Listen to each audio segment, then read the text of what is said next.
ассалому алайкум бинандаҳои азизи гиромӣ. барномаи тилоотии ахборо аз телевизиони Тоҷикистон бо шарҳи хабару гузоришҳо манзури шумо менамоем.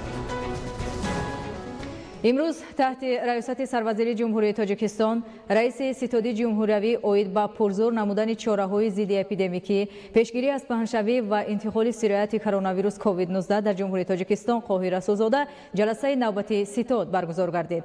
Дар ҷаласа рафти иҷрои қарорҳои қаблии ситод аз ҷумла ҳолати воқеии паҳншавии сирояти коронавирус COVID-19, тадбирҳои зидди эпидемикӣ ва вазъи хизматрасонии тиббӣ ба беморону сироятёфтагон дар мамлакат мавриди баррасӣ қарор дода шуд. таъкид гардид ки новобаста аз пурзур намудани тадбирҳои мубориза бар зидди сирояти коронавирус дар ҷумҳурии Тоҷикистон ҳолатҳое низ ба мушоҳида мерасанд ки хавфи паҳншавии ин бемориро бештар менамоянд.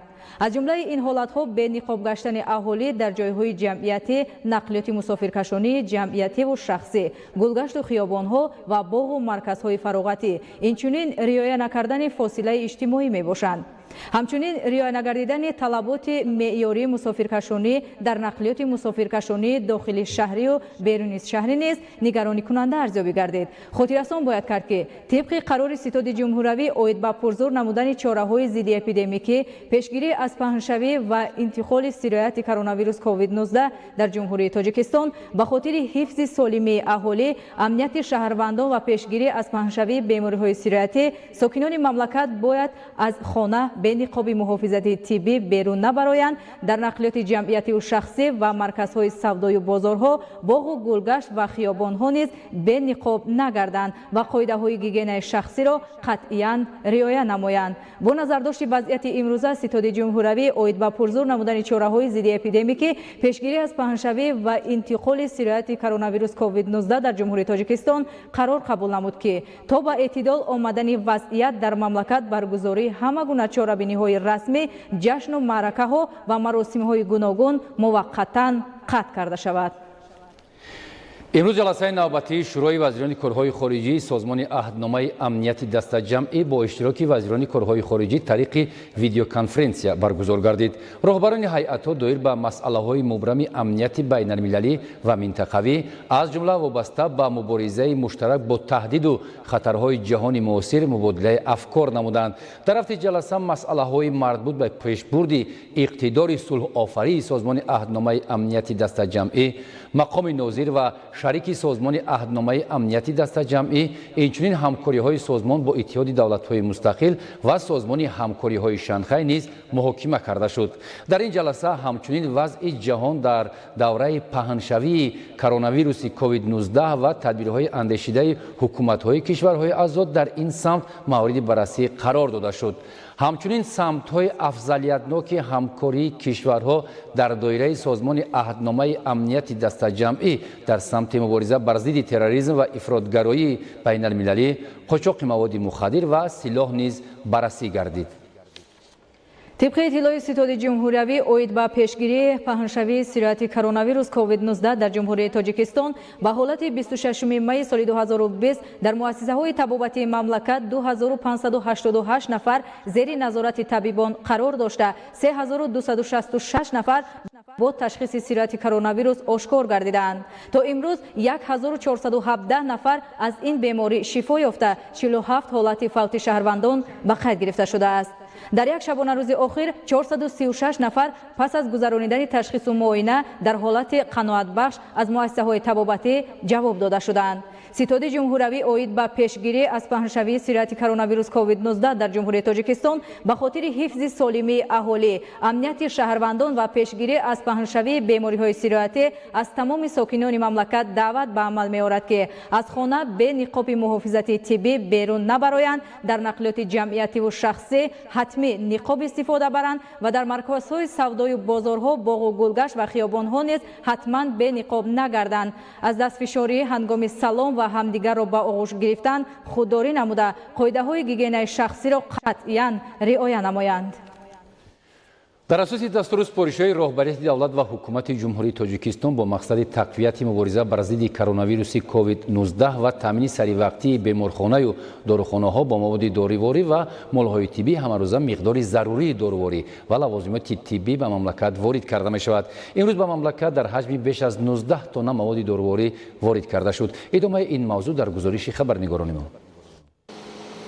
ин навбат низ маводи дорувории зиддивирусӣ ва молҳои тиббии зарурӣ ки бо назардошти паҳншавии сирояти коронавирус COVID-19 дар мамлакат ниёзи мардум ба онҳо бештар гардидааст, аз ҷониби ҷамъияти дорои масъулияташ маҳдуди Шаҳриёр 2000 миқдори зиёди маводи доруворӣ вориди кишвар шуд. бештари маводи дорувории воридшударо доруҳои зиддивирусӣ азитромитсин, амикатсин, арбидол, виферон, кипферон, циклоферон, эргаферон, анаферон, маҳлулҳои рингер, маҳлулҳои антисептикӣ, дастпӯшак, ҳароратсанҷ ва дигар молҳои тиббии зарурии ҳамарӯза зиёд истифода мешуда ташкил доданд. масъулони ҷамъияти дорои масъулияташ маҳдуди Шаҳриёр 2000 иттилоъ доданд ки тамоми маводҳо вобаста ба талаботи вазъи ба амаломада дар асоси ҳамкорӣ бо хадамоти назорати давлатии тандурустӣ ва ҳифзи иҷтимоии аҳолӣ тартиб дода шуда аз Федератсияи Россия харидорӣ гардидаанд. имрӯз аз тарафи ҷамъияти дорои масъулияташ маҳдуди Шаҳриёр 2000 79 маводҳои доруворӣ аз Федератсияи Русия ба ҷумҳурӣ ворид гардид. 79 маводҳои доруворӣ ба хадамоти назорати давлатии тандурустӣ ва ҳифзи иҷтимоии аҳолӣ барои гузарондани ташхиси озмоишӣ пешниҳод гардида, баъди гирифтани сертификати мутобиқат ҳамаи ин маводҳои доруворӣ ба филиалҳои дар назди ширкат фаъолият намуда пешниҳод гардида ба муомилот бароварда мешавад. маводи дорувории воридгардида ва молҳои тиббӣ зиёда аз 19 тоннаро ташкил доданд. бештари маводи доруворие ки аз ҷониби ширкати мазкур ба мамлакат ворид мегарданд дар ҳолати дархости муассисаҳои тиббию профилактикӣ ва беморхонаҳо ба ин муассисаҳо расонида мешавад. бо назардошти паҳншавии сирояти COVID-19 ки тамоми ҷаҳонро нигарон намудааст, ҳукумати ҷумҳурии тоҷикистон ва хадамоти назорати давлатии тандурустӣ ва ҳифзи иҷтимоии аҳолӣ ҳамчун мақомоти масъул ҷиҳати таъмини дорухона ва беморхонаҳо бо маводи доруворӣ, маҳлулҳои антисептикӣ ва дигар молҳои тиббӣ аз тамоми имкониятҳо истифода бурда дар асоси шартномаҳои ҳамкорӣ миқдори зарурии дорувориро ба мамлакат ворид менамоянд. қайд кардан зарур аст ки бино ба маълумоти расмии воридоти дорувории панҷмоҳаи соли 2020 аз воридоти дорувории шашмоҳаи соли 2019 зиёдтар аст ва мушкилии камчинии доруворӣ имшабу рӯзҳо ба чашм намерасад. Зульфия Раҳимзода, Озари Фатҳулло, Фирӯзи Мусо, Ахбор. бо мақсади пешгирии паҳншавии бемориҳои сироятӣ аз қабили коронавирус COVID-19 дар пойтахти мамлакат шаҳри Душанбе корҳои безараргардонии ҷойҳои серодам аз ҷумла марказҳои савдо ва бозорҳои фурӯши маводи ғизоӣ пайваста гузаронида мешавад. ин навбат бо дастури супоришҳои бевоситаи раиси шаҳри Душанбе муҳтарам Рустами Эмомалӣ дар зиёда аз 10 бозори хӯроквории ҳудуди пойтахт бо истифода аз техникаҳои муосири соҳавӣ ва маҳлулҳои гуногун корҳои безараргардонӣ ва поккории сартосарӣ анҷом дода шуд. ҷузъиёти бештар дар гузориши Абдуваҳоби Абдусаттор.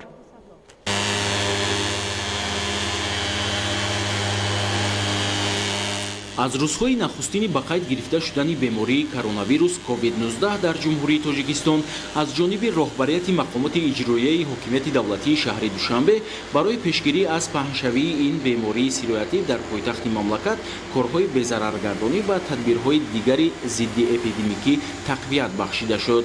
хусусан ҳамарӯза тамоми марказҳои савдою тиҷорат ва бозорҳои фурӯши маводи ғизоии шаҳри Душанбе ки аз маконҳои серодам ба ҳисоб мераванд бо истифода аз маҳлулҳои безараргардонӣ аз қабили гипохлориди натрий ва дудмонии маводи кимиёвӣ пурра коркард мешаванд. ҳамин гуна тадбирҳои безараргардонӣ ин навбат дар бозорҳои Меҳригон, Саховат, Деҳқон, Вориси Сомон, Фаровон, Варзобтиҷӣ, Сафариён, Зарафшони Сино ва маркази савдои ховарони шаҳри Душанбе роҳандозӣ гардид. барои анҷоми ин кор техникаҳои муосири соҳавӣ ва гурӯҳҳои махсуси безараргардонӣ истифода шуда дар баробари дукону мағоза ва растаҳои фурӯши маводи ғизоӣ иншооти атрофи бозорҳо низ пурра бо маҳлулҳои зидди вирусӣ безарар ва пок карда шуданд. ин тадбир бо мақсади пешгирӣ аз паҳншавии бемориҳои сироятӣ аз ҷумла коронавирус COVID-19 анҷом ёфта тамоми бозорҳои фурӯши фурӯши маводи ғизоии пойтахт ки дар рӯзҳои санитарӣ пурра поккорӣ мешаванд, дар ин ҷо нақшаи безараргардонии ҳамарӯза низ мавриди амал қарор дорад. яъне аз ҳисоби кормандони бозорҳои ҳудуди пойтахт гурӯҳҳои махсус ташкил гардида ҳамарӯза тамоми нуқтаҳои савдо ва дохилу атрофи бозорҳо ба таври комил бо маҳлулҳои зидди вирусӣ безарар гардонида мешаванд. бо дастгирии роҳбарияти шаҳри Душанбе гурӯҳҳои мазкур бо маҳлулҳои безараргардонӣ сару либос ва дастгоҳу таҷҳизоти махсуси корӣ низ таъмин карда шудаанд.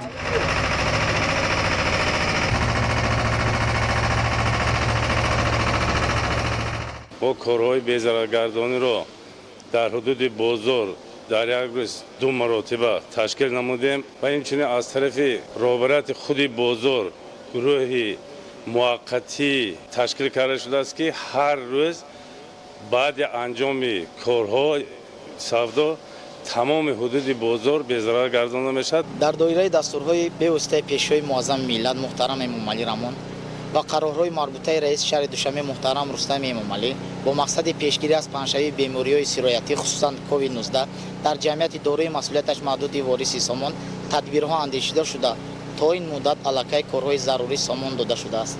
дар ин росто масъулини ҷамъияти дорои масъулияташ маҳдуди вориси Сомон нақша чорабиниҳо тартиб додааст ки дар доираи он дохил ва атрофи ҷамъияти дорои масъулияташ маҳдуди вориси Сомон марҳила ба марҳила ҳар ҳафта рӯзаи истироҳатӣ ва ҳар рӯз дар қисмати анҷоми корҳои безараргардонӣ анҷом дода мешавад. ҳаминро қайд кунам ки аз ҳисоби коргарони ҷамъияти дорои масъулияташ маҳдуди вориси Сомон гурӯҳи махсус ташкил шудааст ва дар ин самт ҳамарӯза корҳои безараргардониро анҷом медиҳанд. ин маротибаи аввал нест ки тамоми марказҳои савдо, бозорҳо ва дигар маконҳои ҷамъиятии шаҳри Душанбе бо маҳлулҳои безараргардонӣ пурра коркард гардиданд. давоми чанд моҳи охир чунин тадбирҳо пайваста сурат мегирад. ба ҳамагон маълум аст ки яке аз ҷойҳои серодамтарин ҳозир дар қаламрои шаҳри Душанбе ин бозорҳои хӯрока мебошанд ки бо дороҳои махсус бозорро безарар мегардонем. мо худ гурӯҳи махсус дорем ки дар як рӯз 3 маротиба пагоҳӣ дар вақти нисфирӯзӣ ва дар вақти шом ҳар рӯз 3 маротиба безарар мегардонем дохили бозорро. дар робита ба ҳолати пешомада мутахассисони соҳаи тиб мегӯянд дар баробари он ки бо ташаббуси шаҳрдорӣ тамоми иншооти хизматрасонӣ аз ҷумла марказҳои савдо ва бозорҳои фурӯши маводи ғизоии пойтахт пайваста безарар ва поккорӣ карда мешаванд, саломатии ҳар як шахс қабл аз ҳама дар дасти худи ӯст ва бо риояи қоидаҳои беҳдоштӣ вобастагии амиқ дошта иҷрои қатъии онҳо имкон медиҳад ки одна шаванд. аз ин рӯ аз сокинону меҳмонони пойтахт ва савдогарони бозорҳо тақозо мешавад ки дар вақти хариду фурӯши маҳсулот қоидаҳои беҳдоштӣ ва масофаи иҷтимоиро ҳамаҷониба риоя намоянд. пӯшидани ниқоб низ ҳатмӣ арзёбӣ мешавад.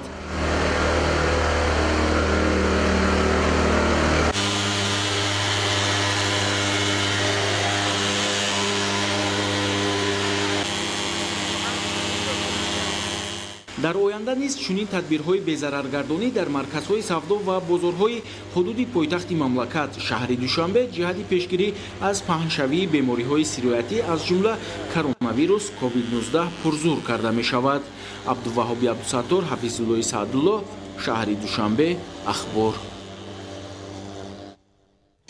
тавре қаблан иттилоъ дода будем, бо ташаббус ва даъвати раиси шаҳри Душанбе муҳтарам Рустами Эмомалӣ як гурӯҳ мутахассисони ҷумҳурии мардумии Чин ба Тоҷикистон омаданд. имрӯз табибони чинӣ ҷиҳати табодули таҷриба бо ҳамтоёни тоҷики худ дар табобати беморони гирифтор ба коронавируси COVID-19 ба вилояти Хатлон омада, бо масъулин ва табибони вилоят вобаста ба боз ҳам пурзур намудани тадбирҳои пешгирикунанда ва табобати ин беморӣ табодули афкор намуданд. гузориши Худоёди Раҷаб ва Искандари Саид.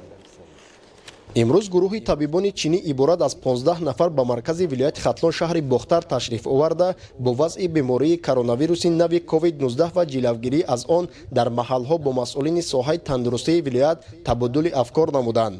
табибони чинӣ ки дар беморхонаҳои кишвари худ ба табобати ин беморӣ машғул буданд, бо даъвати раиси шаҳри Душанбе муҳтарам Рустами Эмомалӣ ба кишвари мо омада аз таҷриба, мушоҳида ва хулосаҳои худ ҳамтоёни тоҷикистонии худро ошно намуданд. дар ин баробар ҷиҳати ошно пайдо намудани табибони чинӣ аз ҳолати кунунӣ, масъулини соҳаи тандурустии вилояти Хатлон бобати вазъи ба миён омада шумораи беморони мубтало гардида ва хизматрасонии кормандони тиб маълумот пешниҳод намуданд. тавре иттилоъ дода шуд, назорати қатъӣ ва ҳамарӯзаи кормандони тиб далолат аз он медиҳад ки шумораи гирифторони ин беморӣ рӯз аз рӯз кам ба қайд гирифта шуда, ҳолати фавт низ он қадар зиёд нест.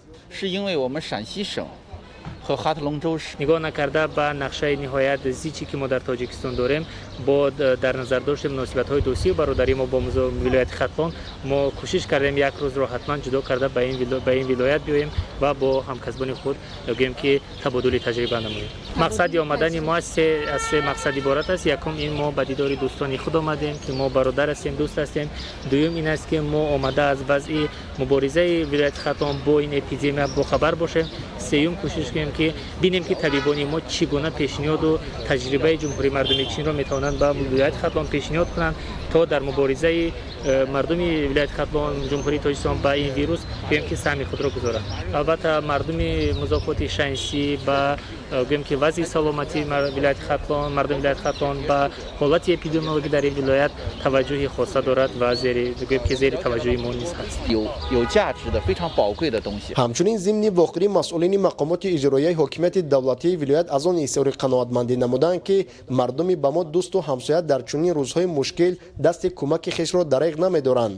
иброз гардид ки ин шабонарӯз маслиҳату тавсия ва кӯмаку дастгирии мардуми чин, махсусан табибони соҳибтаҷриба ниҳоят зарур мебошад. дар мардуми Хитой он таҷрибае ки имрӯз мо мардуми вилояти Хатлон, табибони вилояти Хатлон вобаста ба паҳншавии пешгирӣ бемории коронавирус яъне COVID-19 ки имрӯз тамоми ҷаҳонро фаро гирифтааст, бисёр як суҳбати хуб шуд ва аз ин шахсоне ки табибоне ки имрӯз ба вилояти Хатлон омадаанд, мо маслиҳатҳои хубам гирифтем.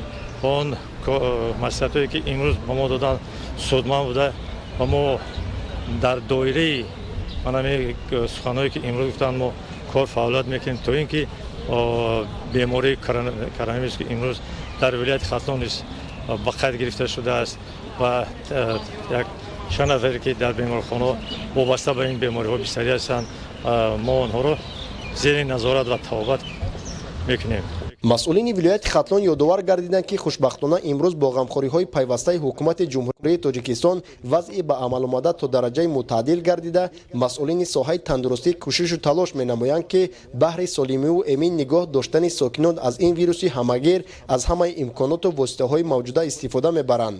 бояд гуфт ки дар сатҳи вилоят 1166 адад муассисаҳои тиббӣ фаъолияти шабонарӯзӣ мебаранд ки барои беҳдошти солимии ҷомеа хизмат мерасонанд. умед меравад ки аз ташрифи табибони ҷумҳурии мардумии Чин ки имрӯзҳо бо даъвати раиси шаҳри Душанбе муҳтарам Рустами Эмомалӣ дар кишвари мо бо ҳамкасбони худ бо истифода аз таҷрибаи дуҷониба бар зидди COVID-19 мубориза мебаранд, натиҷаи дилхоҳ хоҳад дод. худоидоди Раҷаб, Искандари Саид, вилояти Хатлон, ахбор. пайдоиш ва паҳншавии бемории сироятии коронавируси нави COVID-19 имрӯз ҷомеаи ҷаҳонро ба ташвиш овардааст. давлатҳои ҷаҳон бо мақсади пешгирӣ аз ин бемории сироятӣ тадбирҳои заруриро амалӣ менамоянд. мутаассифона ин беморӣ дар аксар маврид боиси нороҳатӣ ва тарсу ҳарос дар байни мардум мегардад.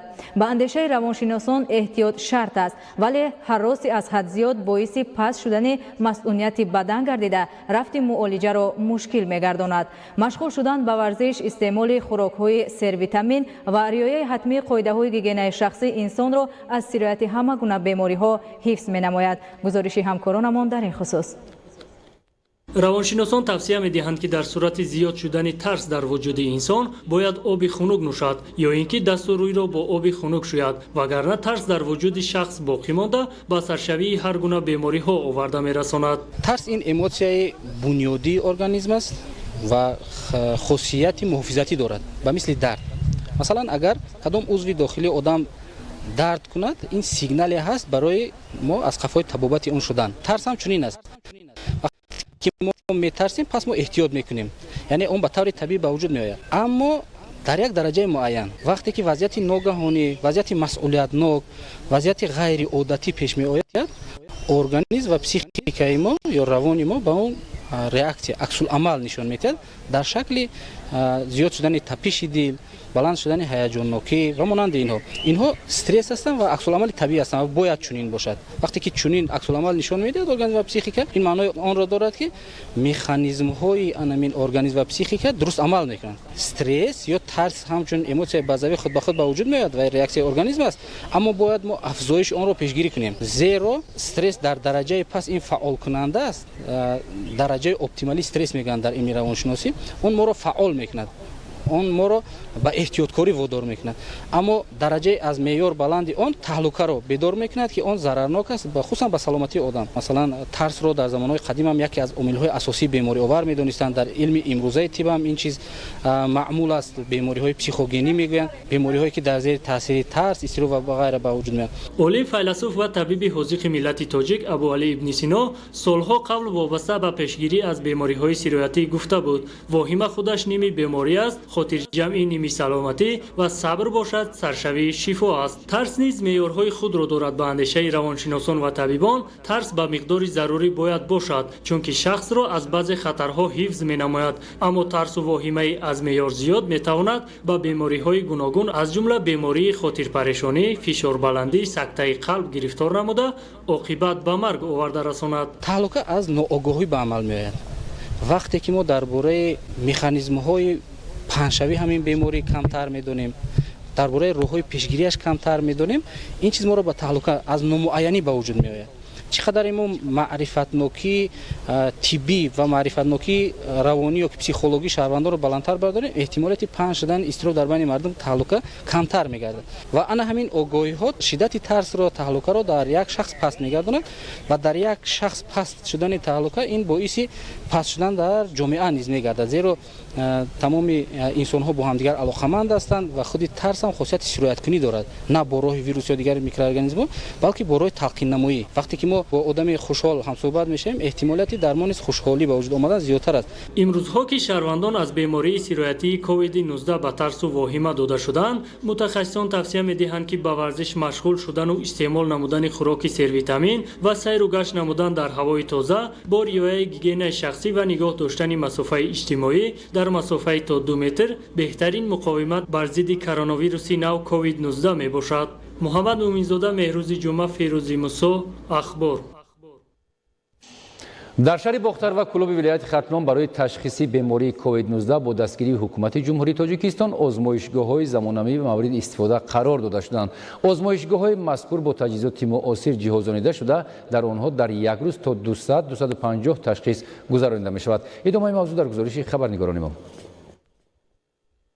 ба хотири муайян ва пешгирӣ намудани бемории сироятии коронавирус яъне COVID-19 дар шаҳри Бохтар ташхисгоҳи вирусологӣ дар маркази назорати давлатии санитарию эпидемиологии вилоят таъсис дода шуд. ташхисгоҳ бо навтарин таҷҳизот муҷаҳҳаз мебошад. кормандон ба хотири мукаммал шудани донишашон дар пажӯҳишгоҳи илмию таҳқиқотии ҷумҳурии Тоҷикистон давоми 10 рӯз барои ташхиси бемории сироятии коронавирус COVID-19 аз курси омӯзишӣ гузаштаанд. ташхисҳои овардашуда бояд дар муддати 5 соат дар яхдончаҳои махсус расонида шаванд ва амин ташхисҳоро кадоме ки амин қабул менамояд бояд мутахассиси омӯзонида шуда бошанд барои дастрас кардани амин озмоишгоҳи вирусологии мо. барои мо ҳам осон мешавад, барои шахсоне ки ҳаминро ба озмоишгоҳи вирусологии мо дастрас менамоянд. дар як шабонарӯз мо ташхисро бо ҳамроҳии мана мутахассисон метавонем ки 80 то 100 нафарро ташхис намоем. ба иттилои масъулон бинобар сабаби набудани ташхисгоҳ онҳо ба шаҳри Душанбе мерафтанд ки ин вақти зиёдро талаб мекард. ҳоло онҳо бо ташкил шудани маркази вирусологӣ метавонанд дар як шабонарӯз то 100 нафарро ташхис намуда гирифтори бемории сироятии корона будан ё набуданашонро муайян месозанд. дар муддати 10 рӯз ба дастгирии бевоситаи пешвои миллат дар пажӯҳишгоҳи илмии тадқиқотии профилактикӣ як гурӯҳ мутахассисон, духтурон ва лаборантҳо аз шаҳри ноҳияҳои кишварамон оиди ташхиси COVID-19 ба воситаи реаксияи занҷирии полимеразӣ омӯзонида шуданд. айни ҳол дар шаҳри Бохтар озмоишгоҳи вирусологии дар 3 вилояти Хатлон ба роҳ монда шуд. ба иттилои манежа бобоҷонова сармутахассиси пажӯҳишгоҳи илмию таҳқиқотии ҷумҳурии тоҷикистон, онҳо барои сари вақт ва муайян намудани ташхис аз дастгоҳҳои замонавӣ истифода намуда барои беҳтар шудани кор мутахассисони касбиро ҷалб намуданд. ҳоло мутахассисони назорати давлатии санитарию эпидемиологии вилояти Хатлон метавонанд бо истифода аз имкониятҳои мавҷуда ташхиси лабораториро идома дода ба кормандони соҳаи тандурустӣ сабукӣ оранд. дар илми тиб тавобат бештар вобастагӣ дорад аз ташхиси дуруст. бо ҳамин мақсад ҳамин ташхисгоҳҳо дар навбати аввал мо ҳаракат мекунем ки дар навбати аввал аз он беморони гумонбаре ки дар шӯъбаҳои сироятӣ бистарӣ мебошанд намунаи олоиши онҳо гирифта дар ҳамин ташхисгоҳ ташхисро гузаронем ва дар оянда низ дар ҳамин самт корҳо вусъат меёбанд. мо иловатан ташхисгаронро барои омӯзиш намудан чӣ дар дохилӣ ва чӣ дар беруни кишвар омода месозем. таҷҳизотҳои зарурӣ барои ташхис гузарондан омода карда шудааст. кормандони соҳа ба хотири ҷилавгирӣ аз ин вирус корҳои беҳдоштиро ҷонок намуда истодаанд. ба иттилои масъулин чунин ташхисгоҳ аввалин маротиба дар вилоят дар озмоишгоҳи вирусологии маркази назорати давлатию эпидемиологии вилояти Хатлон гузаронида мешавад. манучер ҳасанов, Фахриддин Каримов, Намузали Эргашев, Ахбор, шаҳри Бохтар. бо мақсади ҳифзи солимии ҷомеа ва пешгирӣ аз хуруҷи бемориҳои сироятӣ аз ҷумла саривақт ба ташхис ва муолиҷа фаро гирифтани беморон имрӯз дар назди маркази назорати давлатии санитарии эпидемиологии минтақаи Кӯлоб вилояти Хатлон озмоишгоҳи замонавӣ мавриди истифода қарор дода шуд. то ин давра таҳлилҳое ки барои бемории сироятии COVID-19 гирифта мешуданд аз ҳудуди минтақаи Кӯлоб, ҳама инҳо ба шаҳри Душанбе ба озмоишгоҳи марказӣ фиристода мешуданд. хушбахтона имрӯз бо дастгирии пешвои муаззами миллат президенти ҷумҳурии Тоҷикистон Эмомалӣ Раҳмон бо дастгирии вазорати тандурустӣ ва ҳифзи иҷтимоии аҳолии ҷумҳурии Тоҷикистон ин бартараф карда шуд. имрӯз озмоишгоҳи маркази назорати давлати санитарии эпидемиологии минтақаи Кӯлоб бо тамоми иқтидор метавонад ин таҳлилҳоро дар худи ҳамин марказ гузаронад. ин озмоишгоҳи сайёр бо 2 адад бокси муҳофизатӣ, 3 адад термостат, 2 адад сентрафуга, 1 адад таҷҳизоти муосири ташхисӣ ПЦР роторҷин барои ташхиси молекулавӣ ва дигар номгӯи дастгоҳу таҷҳизоти замонавӣ ҷозонида шудааст. дар ин нақлиёти сайёр таҷҳизоти замонавӣ яъне роторҷин ташхиси молекулавӣ мегузаронад ҷиҳозонида шудааст. ба воситаи ин таҷҳизот мо метавонем тамоми вирусҳои дигарро дар сатҳи РНК ва ДНК мисол ташхис гузаронем, на балки коронавирус, балки дигар мисол мешавад ки ВИЧ, СПИД, гепатитҳоро мо дида метавонем дар ин таҷҳизот. бо истифода аз ин дастгоҳ таҷҳизот мутахассисони соҳа имкон доранд ки барои муайян намудани бемории сироятии COVID-19 дар як рӯз 200 адад ташхис гузаронанд. дар озмоишгоҳи мазкур 4 нафар мутахассисони соҳа ба кор ҷалб гардидааст. барои ин 4 мутахассиси мо дар пажӯҳишгоҳи илмии тадқиқотии назди вазорати тандурустӣ ва ҳифзи шимолии ҷумҳурии Тоҷикистон ва озмоишгоҳи санитарии эпидемиологӣ аз курси бозомӯзӣ гузаштанд ва имрӯз мо хушбахтона ҳамаи таҳлилҳое ки дар минтақаи Кӯлоб гирифта мешаванд дар худи марказ мегузаронем. ин озмоишгоҳи ташхиси бемории сироятии COVID-19 дар баробари дастгоҳҳои муосир ҳамзамон бо таҷҳизоти техникӣ ва генератори барқӣ низ ҷозонида шудааст ки бо истифода аз ин шароит мутахассисони соҳа имкон доранд ки хизматрасонии сайёрро дар шаҳру ноҳияҳои минтақа ба роҳ монанд. бо дастгирии ҳукумати ҷумҳурии Тоҷикистон ва татбиқи сиёсати иҷтимоии пешвои миллат, президенти ҷумҳурии Тоҷикистон муҳтарам Эмомалӣ Раҳмон дар заминаи чунин таваҷҷӯҳ нисбат ба рушди соҳа, ҳифзи сиҳатии омма ва таъмини муассисаҳои соҳаи тандурустӣ бо чунин дастгоҳу таҷҳизоти замонавӣ шароити хизматрасонии тиббӣ дар шаҳру ноҳияҳои минтақаи Кӯлоб беҳтар гардидааст ва дар ҷавоб ба ин ғамхориҳои ҳукумати ҷумҳурӣ кормандони соҳа иқдом гирифтанд ки тамоми донишу таҷрибаи хешро баҳри ташхису муолиҷа ва сиҳатии ҷомеа равона намоянд. дар пайравӣ ба иқдомҳои шоиставу инсонпарваронаи президенти ҷумҳурии Тоҷикистон пешвои миллат муҳтарам Эмомалӣ Раҳмон барои табибони беморхонаи марказии ноҳияи Ванҷ маводи тиббӣ кӯмак карда шуд. дар шаҳри Истарафшан низ чунин амали хайр аз тарафи соҳибкорони ватанӣ анҷом дода шуд. дар ин шабу рӯз дастгирӣ кардани табибон ки ба таври шабонарӯзӣ барои ҳифзи сиҳати омма аз маризии сироятии COVID-19 ба таври шабонарӯзӣ фаъолият менамоянд саривақтӣ мебошад. гузориши ҳамкорони мо дар ин хусус. با اقدام نجیب 6 نفر صاحبکاران فارماسیوت شهر استراوچان امروز به 250 عائله قشر نیازمند جامعه بیماران از بیماری‌های سرایتی، التهاب شش، کرونا ویروس نو کووید 19 کاملا شفا یافته، عائله‌های یگان نفرشان از بیماری سرایتی کرونا ویروس وفات کرده شهر استراوچان و ناحیه شهرستان ولایت سوق، همزمان سابقه‌داران حزب مهنت و فعالان برقرارسازی استقلالیت دولتی جمهوری تاجیکستان با مبلغ زیاد از 50,000 سامانه کمک‌های خیریه رسانده شد. در این عمل خیر و ثواب فارماسیوتان جمعیت‌های دارای مسئولیت محدود سخاوت استراوچان، الهام فارم، امیت اینترنشنال، کاز فارما، صفت یک و اسماعیل فارم مسئولیت بیشتر ظاهر نموده مواد آذوقه‌واری و محافظتی را با نقلیات سبک‌رو دسترس طبقه نیازمند جامعه گردانیده. مورد تذکر است که اقدام نجیبانی صاحبکاران فارماسیوت شهر استراوچان کندیار ادامه سیاست اجتماعی و رعیت پرورانه اساسگذار صلح و وحدت ملی پیشوای ملت پرزیدنت جمهوری تاجیکستان محترم امامعلی رحمان محسوب یافته در روند تقویت دستگیری عائله‌های نیازمند و سابقه‌داران حزب مهنت صحیفه جدید باز می‌کند. ما یک گروه صاحبکاران شهر استراوچان دارو وارد کنندگان اقدام گرفتیم که از روی گفته‌های جناب ولی به 250 نفر کمبیزواتان یوری دستگیری کنیم. از این دستگیری و کمک صاحبکاران فارماسیوت عائله‌های قشر نیازمند جامعه شاد و مسرور گردیده به رهبریت عالی مملکت و پیشوای ملت پرزیدنت جمهوری تاجیکستان محترم امامعلی رحمان بر عوض این غمخوری‌های پیوسته اظهار سپاس و منتداری می‌کنم. دوره پراحساس و مسئولیت امروزه اثر یک شهروند وطن شکوفان و صاحب استقلالمان تقاضا می‌نماید که آیین‌های بزرگ ملی خلق تاجیک را جهت گرفتن دست یکدیگر عملی دست جمعانه برای نیست نابود گرداندن بیماری‌های سرایتی، التهاب شدید شش و پاندمی کرونا ویروس نو کووید 19 رواج رونق داده. جشن تاریخی ملت 30 سالگی استقلالیت دولتی جمهوری تاجیکستان را با دستاویزهای ارزنده استقبال سازند. از این رو هر یک شهروند موظف است که گفته‌های طبیبان را حتما مورد استفاده قرار داده، گیگین شخصی را رعایت نموده بیهوده به کوچه و خیابان‌ها نبراید. مزبوط بابازاده از شهر استراوچان برای برنامه اخبار.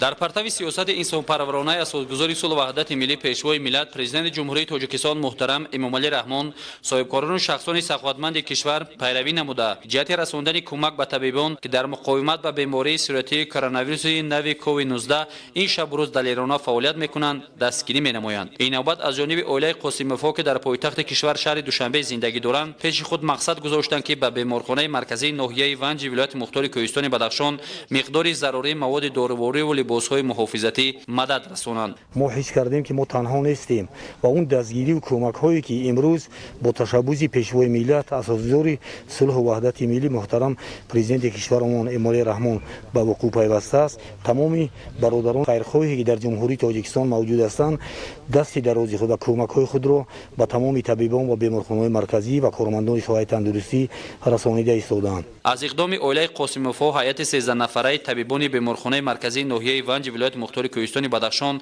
که در خط مبارزه علیه مریضی کووید 19 ایستادگی دارند سری وقتی دانسته عرض و سپاس و منتداری به پایین خود را با چنین عائله‌های خیرخواه بیان داشتند. زیرا اساسگذار صلح و وحدت ملی پیشوای ملت پرزیدنت جمهوری تاجیکستان محترم امامعلی رحمان امروزها در پهلوی وارثان ابن سینا این شب و روز زحمت کشیده جانبازی‌های طبیبان تاجیک را می‌داند و با زحمت ایشان ارج می‌گذارد. محض همین است که وارثان اصیل شیخ الرئیس ابوعلی ابن سینا با دل نیت پاک و باوری به فردای درخشان همواره زحمت می‌کشند. منتداری خود را با اولاد قاسمیوفا بیان می‌کنم که امروز در این وضعیت بی‌نهایت دشوار با تمام دکتران بیمارخانه مرکزی موادهای داروواری اون موادهای ضروری که امروز برای محافظت دکتران در کار هستند دسترس به قدر امکانیت به امکانیت‌های درجه خوبترین برای بیمارخانه مرکزی دسترس کردند. دسترس شدن 100 لباس محافظتی چند کرته به همین مقدار آینه محافظتی طبی 3000 دستپوشک یک کرته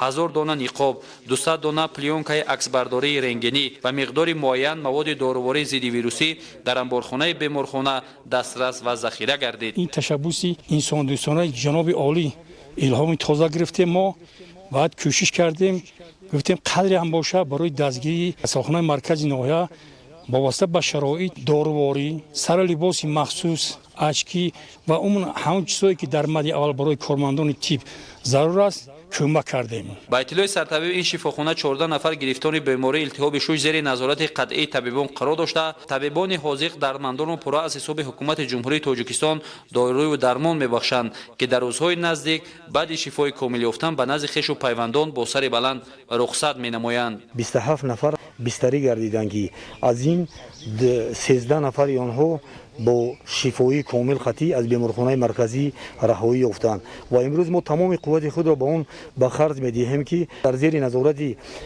طبابت خانگی 89 نفر بیماران قرار دارند که ما همه طرفه با اون موادهای کمک‌هایی که به ما دسترسی است با آنها یاردم می‌کنیم و آنها را از این بیماری خلاصی می‌دهیم. از قهرمانی خلعت سفیدان بیمارخانه که برای سالمی مردم جان خود را دریغ نداشته حفظ صحت مردم را از همه ارزش‌های والای انسانی بالا می‌شمارند باعث افتخار خرد و بزرگ مردم میباشد. وابسته به اجرای قرار ستاد جمهوریوی اوید به پرزور نمودن چراهای ضد اپیدمیکی پیشگیری از پنهشوی و انتقال سریعت کرونا ویروس کووید 19 در جمهوری تاجیکستان از جانب ریاست وزارت کارهای داخلی در شهر دوشنبه گروه مخصوص کاری تشکیل کرده شده است که در حدود شهر دوشنبه پیوسته کارهای تبلیغاتی و نظارتی می‌گذرانند. این نوبت ضمن گذراندن کارهای نظارتی در آشخانه و طربخانه، قهوه‌خانه و چایخانه‌ها و دیگر مکان‌های خوراک عموم معلوم گشت که در اکثر موارد عادی‌ترین قاعده‌های سانیتاری رعایت کرده نمی‌شوند. شرح بیشتر در گزارش همکارمان فردوس حیدرعلی.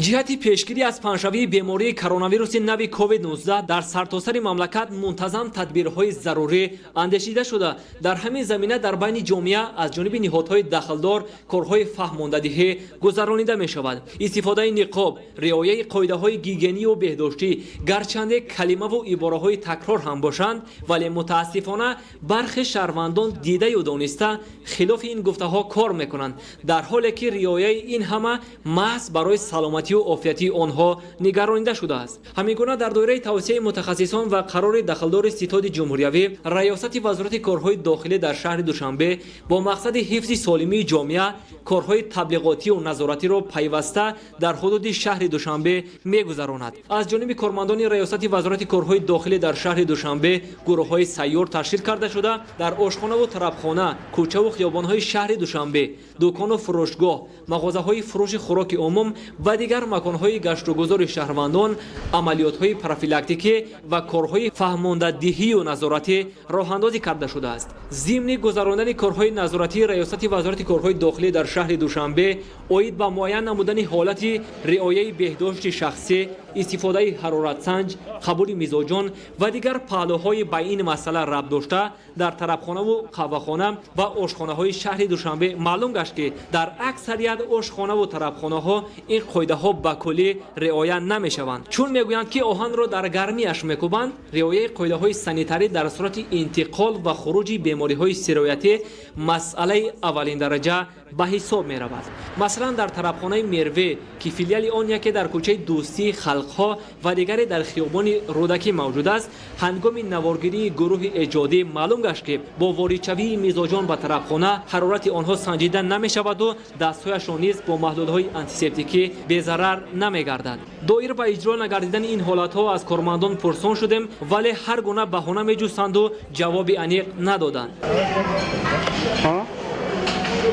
همینگونه بعضی از پیشخدمتان به نقاب و دستپوشک فعالیت می‌کردند. حالت از این بدترش در آشخانه شفا واقع در کوچه نظرشریف ناحیه شاه منصور آشکار گشت. نبودن حرارت سنج، به دستپوشک و نقاب کار کردن پیشخدمت‌ها و افلاس بودن ظرف‌های استفاده برنده حالت نگران کننده را باقی ماند. چرا دستپوشک ندارید شما پا؟ اونم جمهوری جزافاس نه گرمه جمع کم بگیر دستای ما چی میشه در درونی نه شما میرین اخلاقی واجد هم حرارت سنج تو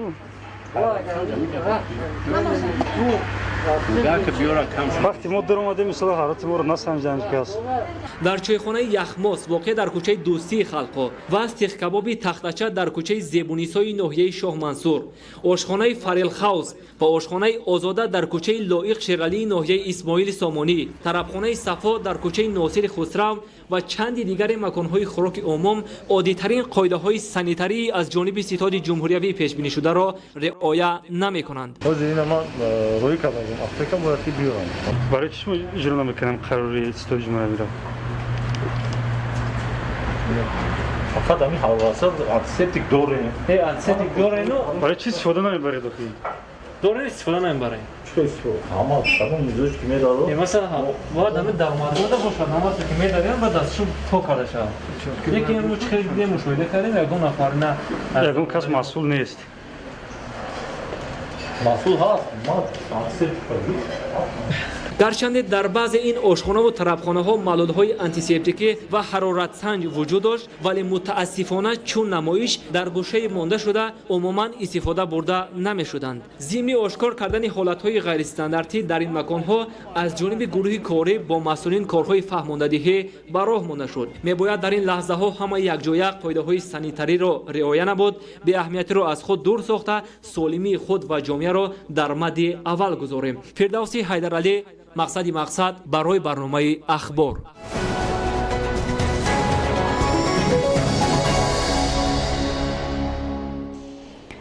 در یونان سیرایت‌شوی آدمان با بیماری کووید-19 با مراتب کاهش می‌یابد. در شهرهای گوناگون یونان فعالیت مؤسسه‌های تعلیمی، مغازه و قهوه‌خانه و باغ‌های استراحتی آغاز گردید. در قسم شمالی جمهوری آفریقای جنوبی از استفاده نوشاکی پس صفت اسپریت 14 نفر به هلاکت رسیده، قریب 20 کس دیگر زهرآلود شدند. شرح خبرها از خارج مملکت.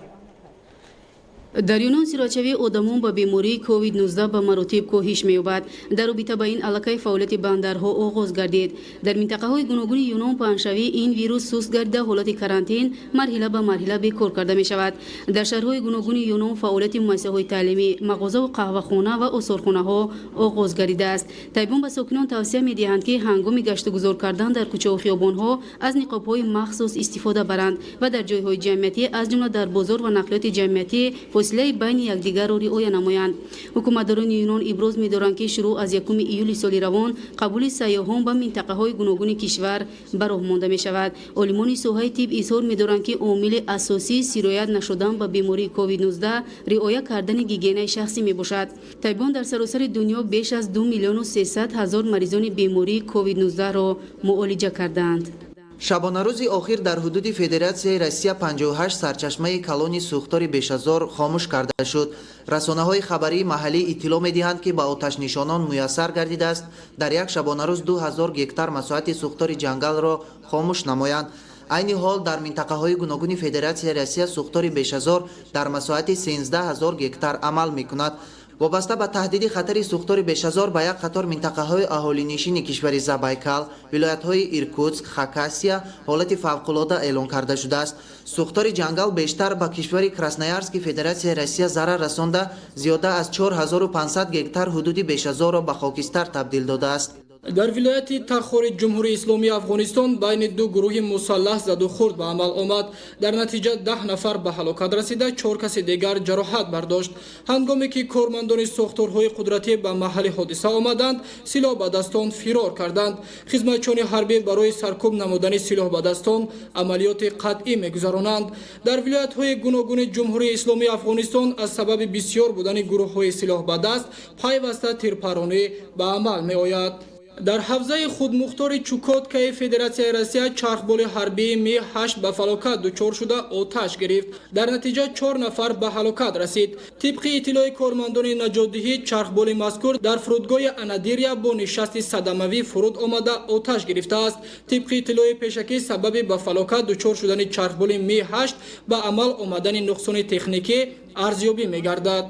در ولایت سوردلوی فدراسیای روسیه طوفان به عمل آمد. در نتیجه 3 نفر به هلاکت رسیده، چند کس دیگر زخمی شد. طبق اطلاع کارمندان خدمات حالت فوق‌العاده سرعت وزش شمال 30 متر در یک ثانیه را تشکیل میداد. طوفان شدید بالاپوش ده‌ها بینای استقامتی را خراب کرده، درختان را ریشه‌کن نمود.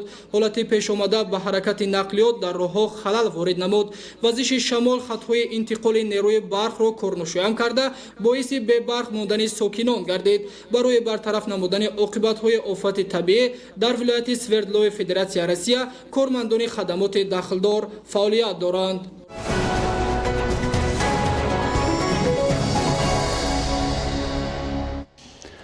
ساکنان دهه‌های از آفت طبیعی ضررده ناحیه خراسان که در نتیجه بارشات باران، آمدن سیل و یخ ضرر کلان مادی و مالی دیده بودند، مورد دستگیری رهبریت دولت و حکومت جمهوری تاجیکستان قرار دارند. برابر دیگر عملهای لازمه، امروز 68 عائله از آفت طبیعی ضررده با قطعه‌های زمین برای بنیاد منزل زیست در موضع بخطر و مسائل ساختمانی تامین گردیدند. تفصیلات بیشتر در گزارش خدایداد رجا و اسکندر سعید. در زمینه دستور سپارش‌های به واسطه اساسگذار صلح و وحدت ملی پیشوای ملت پرزیدنت جمهوری تاجیکستان محترم امامعلی رحمان ساکنان دهه‌های در نتیجه آفت طبیعی ضرر دیده ناحیه خراسان مورد دستگیری و کمک قرار گرفتند. یادآور می‌شویم که طبق خلاصه کمیسیای حالت‌های فوق‌العاده جمهوریوی در نتیجه بارشات پی در پی باران و فرآمدن یخ روزهای 14 و 16 ماه می سال روان 244 خواجگی دهه‌های نعمت‌الله اسدالله خراسان و 18 حزب جماعت دهاتی به نام صدرالدین عینی ناحیه خراسان ضرر کلان اقتصادی دیده در نتیجه این آفت طبیعی 68 خانه‌های استقامتی پورا 9 خانه‌های استقامتی ساکنان قسماً خراب گشته 181 خواجگی دیگر نیز ضرر دیده است. از روزهای نخستین سر زدن آفت طبیعی در این موضع ستاد دائم عمل کننده عاید به برطرفسازی عاقبت آفت طبیعی تأسیس داده شده همروزه در دهات مذکور کارهای برطرفسازی سامان داده می شود و ضرر دیدگان مورد دستگیری و کمک قرار دارند. در یک مهلت کوتاه راهروها کوچه و راسته‌ها صحن و اطراف خانه‌های استقامتی ساکنان به طور حشر دستجمعانه از یرچ و لایقه تازه کرده شد و موضع‌های از آفت طبیعی خراب گشته برقرار می‌گردد. از کمک‌های پیوسته رهبریت حکومت مملکت مقامات اجرایی حاکمیت دولتی ولایت ختلان و ناحیه خراسان ساکنان اظهار سپاس می‌نمایند. شهروندانی که از آفت‌های طبیعی در این دهه ضرر دیده بودند